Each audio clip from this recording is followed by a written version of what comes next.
Torturado por amor a Cristo. A história do reverendo Richard Wurmbrand e da Igreja Subcomunista. Um homem passa 14 anos em prisões comunistas por causa da sua fé em Cristo.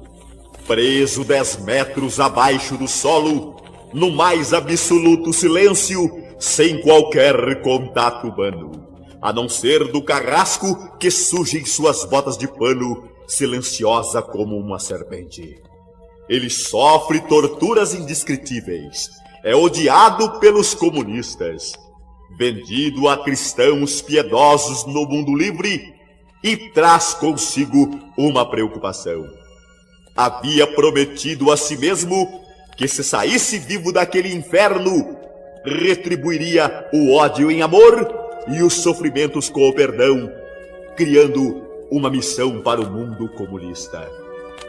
Richard Wurmbrand foi ouvido pelo Congresso dos Estados Unidos da América do Norte e foi chamado pela imprensa da Europa de o mártir vivo do século XX e o apóstolo Paulo da era moderna.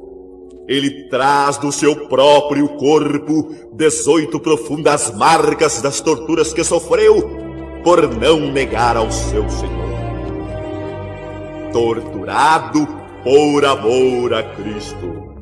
O comovente drama vivido por um homem e sua família e que retrata fielmente o sofrimento do povo de Deus nos países comunistas por causa da sua fé em Cristo Jesus. Senhores, eu tenho a honra de apresentar-vos o pastor cujo corpo não morreu pela graça de Deus, cuja mente inteligente não pôde ser escurecida pela lavagem cerebral, cujo coração ardente não pôde ser sufocado. Pregador, professor de teologia, autor e mestre de 14 línguas. Eu vos apresento o pastor Richard Wurmbrand. Ensinei crianças como vós. Um dia fui raptado na rua pelos comunistas e durante 10 anos nunca mais vi as minhas crianças. Elas choraram pelo pai que tinha desaparecido. Ouçam, esposas, eu fui casado e ela foi presa ao mesmo tempo que eu também fui. Depois, durante anos, nunca soube se eu estava vivo ou morto. Disseram-lhe oficialmente que eu tinha morrido.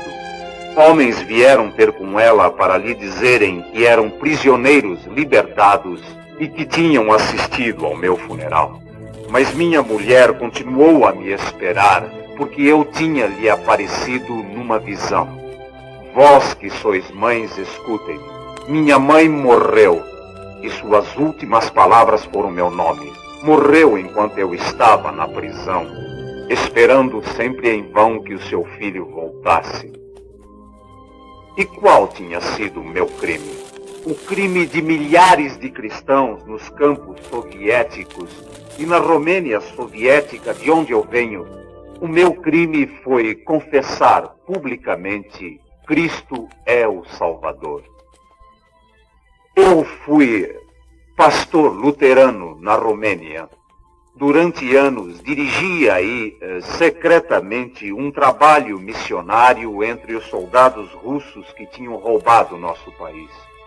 Imprimimos ali secretamente milhares de evangelhos e outras literaturas cristãs e conseguimos converter muitos deles para Cristo. Trabalhamos também entre os comunistas romenos. Publicamos livros até o fim do ano de 1948.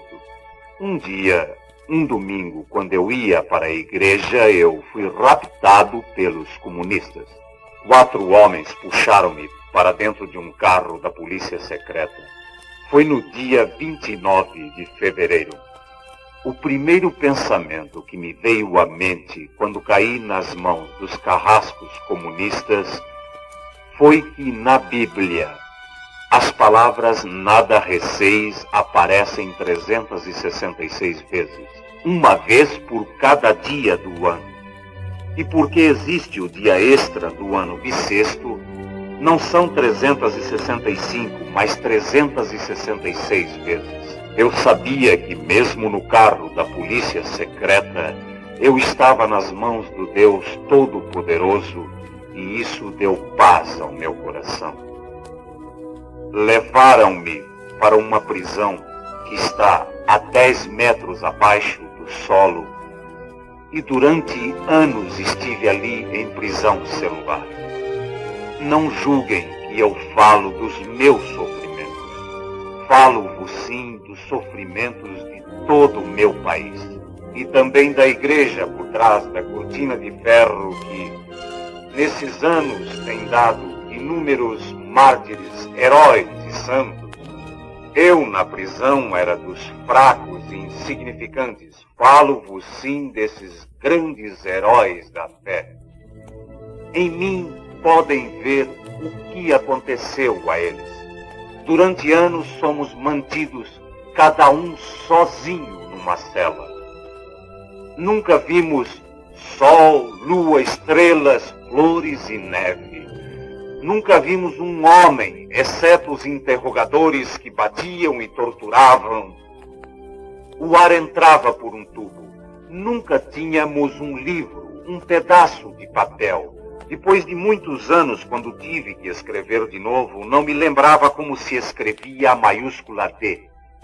Deitados num banco de madeira, olhávamos o teto e isso era tudo. Jamais ouvíamos nessa prisão o mais leve barulho que fosse. Os guardas usavam sapatos de tecido e o silêncio era tal que se podia cortar com uma faca. E assim, nessa absoluta solidão, pudemos experimentar se o cristianismo é verdadeiro ou não. Eu sou um homem, além de pastor, que não conhece mais a Bíblia. Durante 14 anos não li e esqueci-me dela. Esqueci minha teologia. Porém, toquei a realidade espiritual. Tocamos assim o mundo dos anjos. E com grande humildade pudemos reproduzir as palavras do apóstolo na primeira epístola de São João. O que vimos com os nossos próprios olhos, o que ouvimos com os nossos ouvidos, o que tocamos com os nossos próprios dedos, isso é o que lhes contamos. A primeira vez quando nos meteram naquela prisão celular, foi para nós como morrer. Um dia os anjos da morte os levarão também. E ficarão sozinhos com a lembrança da vossa vida passada. Foi uma época horrível, cada um de nós viveu de novo os antigos pecados e os desleixos de nossos deveres. Lembramos-nos de tudo que tínhamos feito de errado. Estávamos agora sob os olhos de Deus. E lembrávamos-nos de quantas vezes tínhamos dito a alguém alguma palavra má, tínhamos feito alguma má ação. Estava também na prisão um dos maiores convertedores da Romênia, comparável ao nosso Billy Graham, que nos contou depois que durante os anos de prisão celular teve remorsos horríveis pela lembrança do seguinte. Certa vez pregou num grande encontro em que 400 almas se renderam a Cristo. Quando saía da reunião, um jovem correu atrás dele e disse: "Pastor, eu gostaria de falar com o senhor." E o pastor voltou-se e respondeu: "Eu estou muito cansado agora, não posso, vem numa outra hora qualquer." Então o jovem desapareceu e ele nunca mais voltou a vê-lo. Depois chegaram os comunistas ao poder. Num domingo, esse pastor pregou 3 vezes seguidas e estava muito cansado. À noite, a polícia secreta veio, levou-o e submeteu-o então a um interrogatório consecutivo de 5 dias e 5 noites. E nessa altura ele conseguiu, por medo dos comunistas, por medo da tortura, ele conseguiu o que não conseguiu pelo amor a Cristo. ele disse-nos: chorei durante muitos dias, perguntando a mim mesmo como iria aparecer perante Deus, tendo trazido para Cristo só 400, quando poderia ter sido 401. Todos nós, portanto, sofremos enormemente nessa ocasião, pensando que não tínhamos feito o máximo pelo mais alto, por aquele que deu a sua vida por nós na cruz. Quando estávamos mergulhados nesse remorso e nessa dor, as paredes das celas, de repente, começaram a brilhar como diamantes. Eu já ouvi Bach, ouvi Beethoven na minha vida. Eu já vi a Califórnia, vi Nápoles, já vi muitas coisas lindas, mas nunca pude ver a beleza que agora via na escura cela abaixo do solo. Em tempo algum ouvi uma tão linda música como naquele dia. O Rei dos Reis, Jesus, estava entre nós. Vimos os seus olhos compreensivos e cheios de amor. Então ele secou as lágrimas dos nossos olhos. Disse-nos palavras de amor e também de perdão. Agora sabíamos que tudo aquilo que tinha sido mal nas nossas vidas tinha passado, tinha sido perdoado por Deus. Veio então um dia maravilhoso. A noiva estava nos braços do noivo. Estávamos com Cristo. Nem sabíamos que estávamos numa prisão. Por vezes levavam-nos para interrogatórios, batiam-nos, torturavam-nos.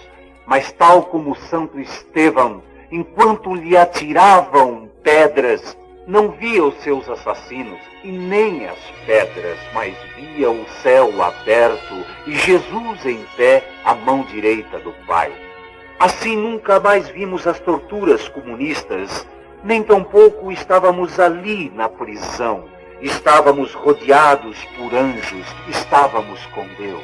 Nós já não estávamos acreditando em Deus, nem em Cristo, nem nos anjos, só porque os versículos falam acerca disso. Nada mais sabíamos sobre a Bíblia, não porque os livros de teologia o afirmem, mas porque tivemos essa experiência. Depois de anos de prisão celular, aconteceu o pior. Puseram-nos juntos em grandes celas onde às vezes havia de 200 a 300 presos.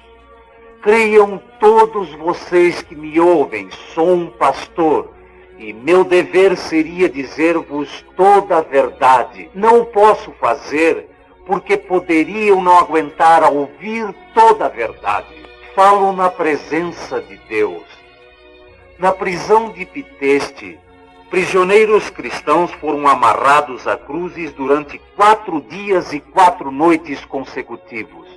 De vez em quando as cruzes eram deitadas no chão sobre centenas de prisioneiros, a quem batiam até quase a morte, torturados para satisfazerem suas necessidades sobre os corpos dos crucificados.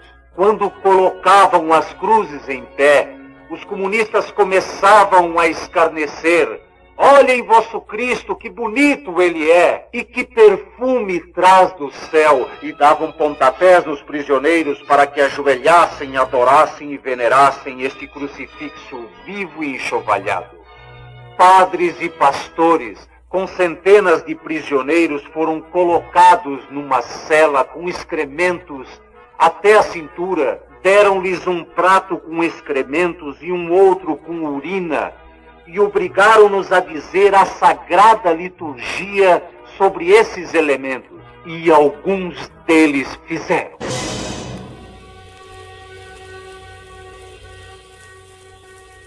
Quando perguntei a um padre católico: padre, por que não preferiu morrer a participar desta comédia demoníaca? Ele pôs a cabeça fatigada no meu ombro e disse: irmão, por favor, não me julgue. Eu sofri mais do que Cristo. Imagine a nossa tortura. Tente você mesmo esta tarde tomar uma colherzinha de sal e force-se a não beber uma gota d'água durante 1 hora. Então saberá o que os prisioneiros cristãos sofreram nesta provação, quando 3 grandes colheres de sal lhes foram metidas na boca, pela garganta abaixo, sem beber água durante horas. Vieram os tempos piores, os da lavagem ao cérebro.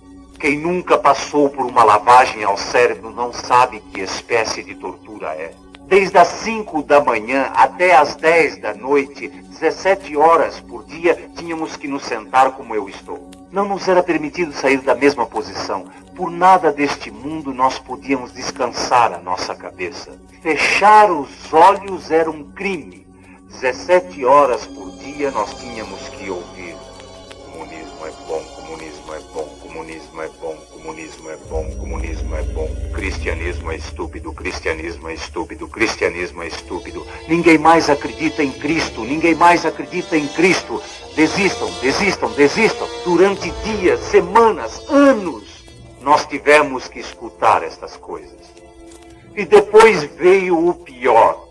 Mas não desejo dizê-lo com palavras, porque sei que há bastante propaganda comunista na América, e alguns não acreditam em palavras. Não vos mostrarei o meu corpo, não me vanglorio com os meus sofrimentos. Mostrarei sim o corpo torturado da minha pátria e da igreja clandestina que existe para além da cortina de ferro. Olhem para isto. Eu sou um pecador indigno e insignificante, nem ouso comparar-me a ele. Mas assim como Jesus mostrou ao descrente Tomé as chagas, eu vos mostro como os comunistas torturaram os cristãos. Olhem para isto. Olhem para isto aqui nas costas. Não posso vos mostrar, mas todo o corpo está assim. Assim os comunistas torturaram aqueles que acreditam em Cristo, que acreditam em Deus. Mas assim mesmo os cristãos são felizes sofrendo assim. Mas é seu dever lutar, fazer parar esse sofrimento e encorajar com o vosso amor os irmãos que sofrem para além da cortina de ferro pela fé que todos vós tendes. Os cristãos eram torturados pelos comunistas com atiçadores de ferro ao rubro, com bastões de borracha, com paus, com toda a espécie de métodos. Antes de deixar o país, chamaram-me 2 vezes a polícia secreta e disseram: prega Cristo conforme gostas no Ocidente, mas não fales contra nós, pois caso contrário, por $1000 nós arranjamos um gangster que te mata. Podemos raptar-te e trazer-te de volta, assim como muitos o têm sido no Ocidente. Ou podemos destruir a tua moral inventando uma história qualquer acerca de ti, uma história com uma mulher, ou de roubo, ou qualquer coisa. O que quer que fosse que eles inventassem acerca de mim, certamente diriam qualquer coisa.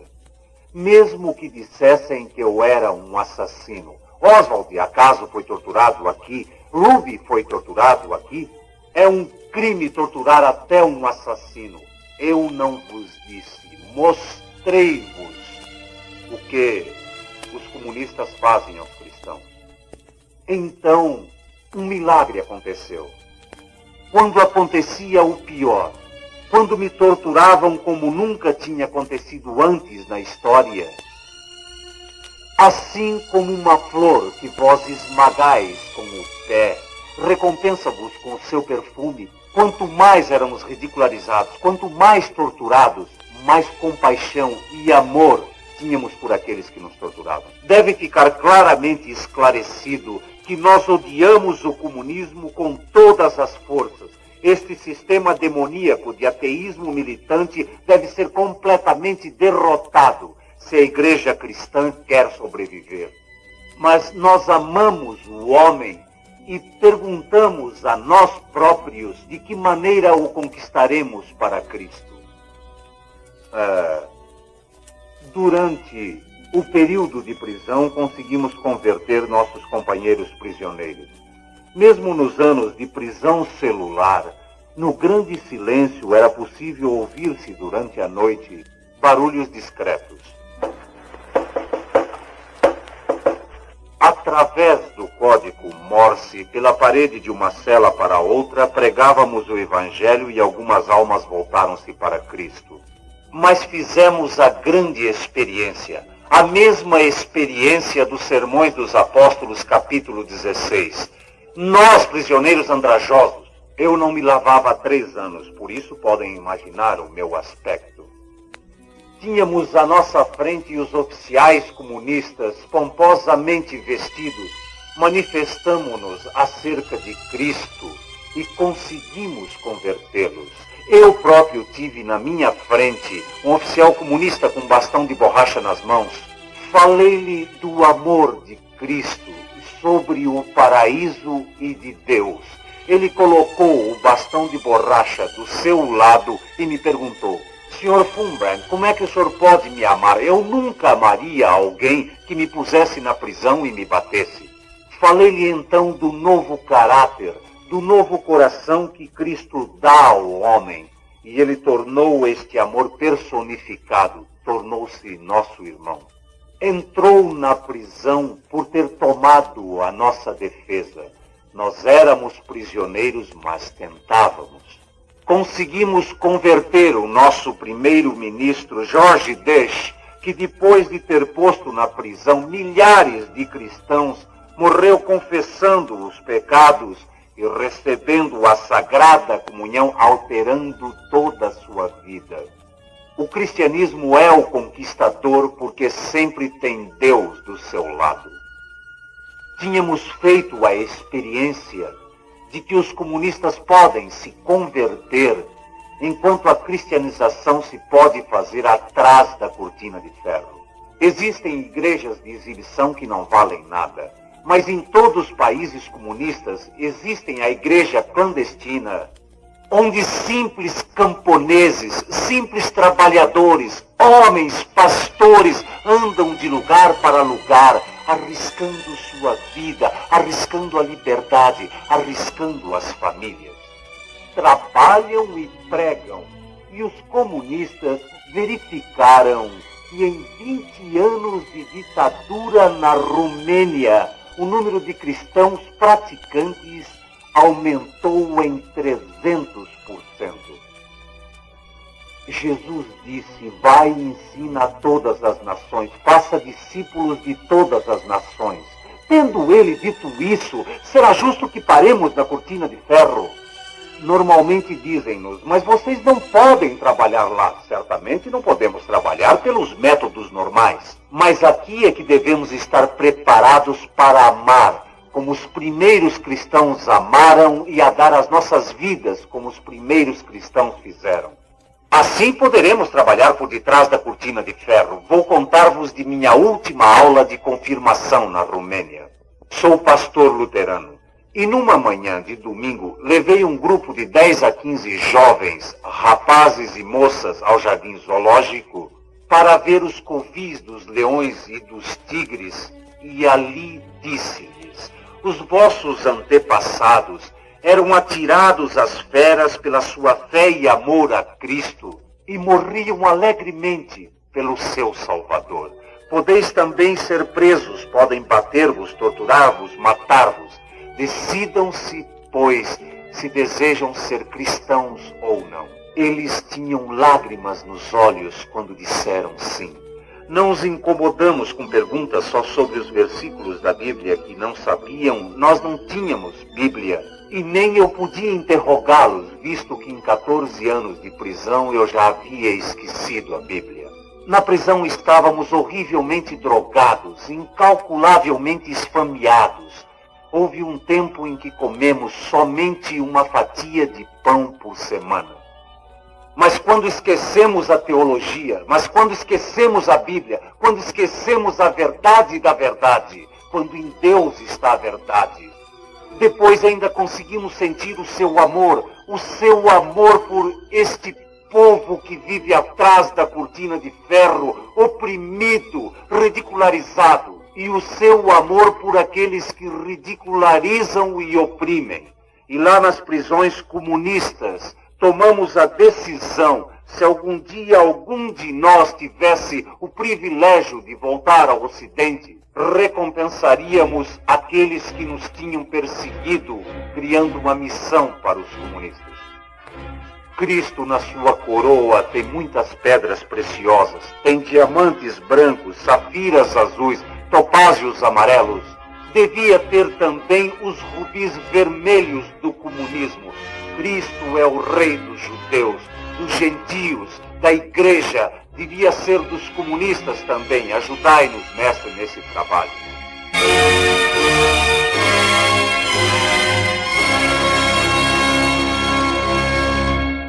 Ninguém consegue ouvir o pastor Wurmbrand sem ficar com vontade de agir. Numa época de decisão como a nossa, devemos atuar com fé. Há milhões de pessoas escravizadas ao pecado e nas garras do ateísmo comunista. Existem boas missões de várias denominações, mas não conheço nenhuma que se dedique essencialmente ao ministério de fortalecer e encorajar a fé nos mártires que estão lá para além da cortina de ferro. Não conheço nenhuma que se dedique especialmente à grande tarefa de levar a conhecer o sagrado evangelho a milhões que estão totalmente amarrados a um sistema de governo que odeia a Deus e deseja eliminar a fé cristã do coração do povo. O subproduto que diz respeito a essa verdade espiritual não é o anticomunismo. Tem como resultado a eliminação radical do comunismo. Só o poder de Jesus Cristo, pelo seu amor, é ainda a chave. E eu oro para que o vosso coração a obtenha.